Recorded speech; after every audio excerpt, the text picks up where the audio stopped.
Labdien! Esam Valskas dzīves video intervijā ar Antru Ērgli un Nikolu Smirnovu. Šodien runājam ar Artemu Kolesniku. Labdien, Artem! Labdien!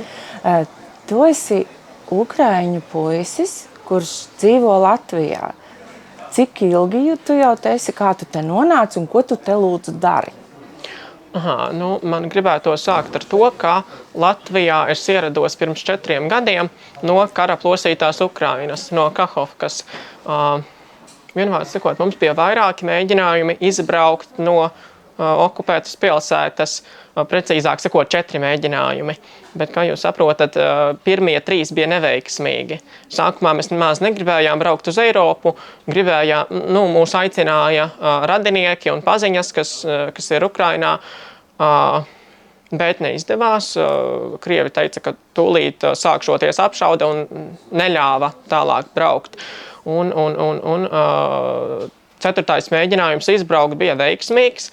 Mēs nonācām Latvijā, kur mūs ļoti labi uzņēma. Un par to es, protams, esmu ļoti pateicīgs. Vai tu mācies skolā, kurā un kā tev tur patīk? Šogad es jau absolvēju Tukumā 2. vidusskolu, kurā es mācījos 3 gadus. Skola man ļoti patika, jo skolotāji bija ļoti atsaucīgi, pretimnākoši un vienmēr palīdzēja, ja kaut kas nebija skaidrs vai bija nepieciešama papildu palīdzība.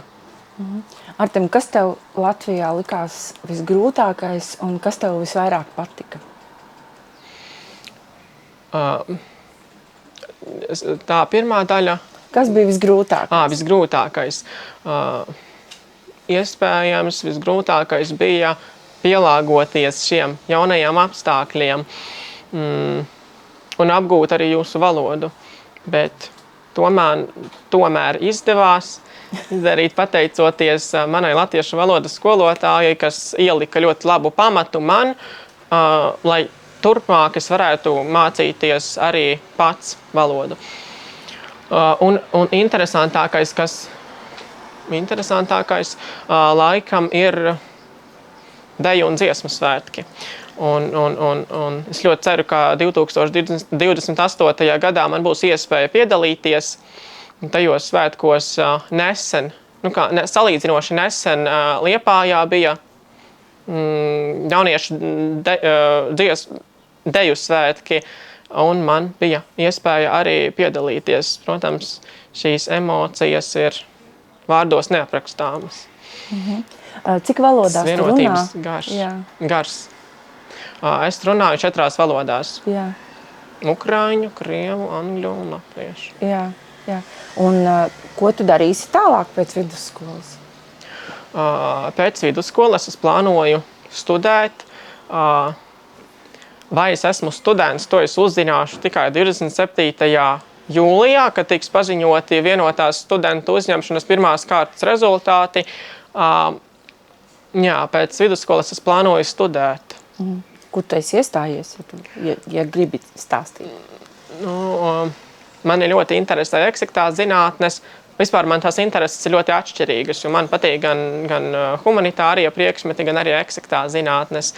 Un tomēr savu dzīvi es plānoju vairāk saistīt ar savu eksakto pusi.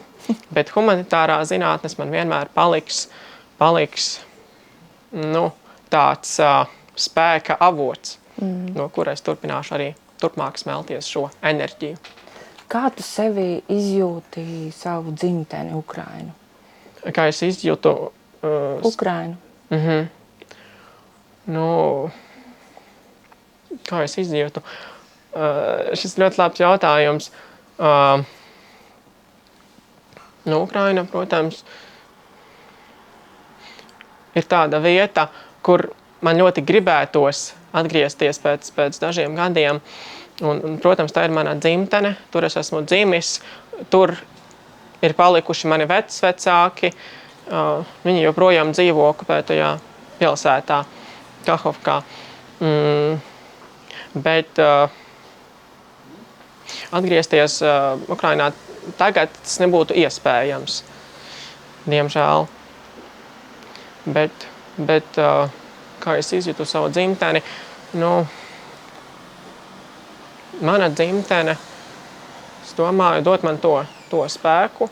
Un dažreiz, kad ir tādas situācijas, ka gribas vienkārši padoties, un tad es atceros to, kā es esmu ukrainis, un kā ukraiņi ir ļoti, ļoti drosmīgi un izturīgi cilvēki. Un tas manā dzimtene arī dod man to spēku turpināt savu dzīves ceļu. Novēlu tev to spēku arī turpmāk, un lai tev izdodas tos savus sapņus piepildīt.